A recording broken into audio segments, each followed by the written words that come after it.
everybody seems to want to put their money there or retire there anyway.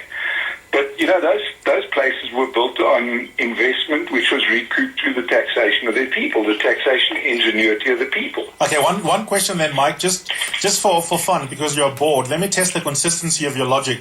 Do you bemoan the fact that doctors are compelled to do community service?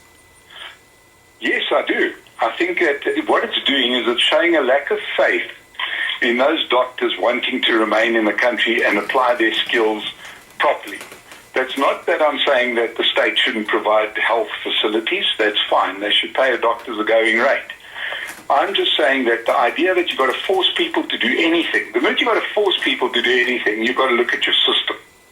Right? If you're saying that you can't get doctors to doctor in Potchefstroom, then you've got a problem in Potchefstroom, and that's a problem of governance. It's not a problem. I think it's partly true, but I think at least theoretical logic for the community service is not just because there's a fear that everyone is going to rush over to be doctors in Canada or in Australia.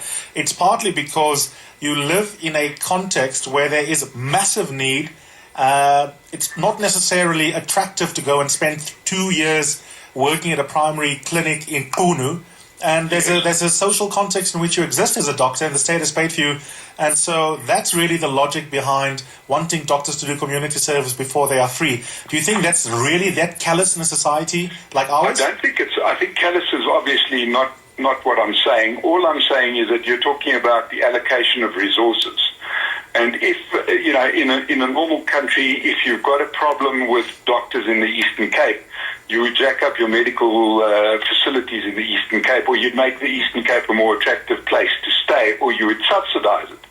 That happens, for example, in the US, where certain states are just not economic compared to other states. Mike, I put it to you that even if you had a magic wand, my friend, Pof Adder is never going to be attractive. Well, you would say that, but to others, to you and I, maybe not, but there's many people that would happily retire in Pof Adder. They're not coming for Christmas dinner anytime soon. No, not. The point's well taken, though, and I broadly agree with you. Mike, thanks for calling in. Please, I hate the idea that the government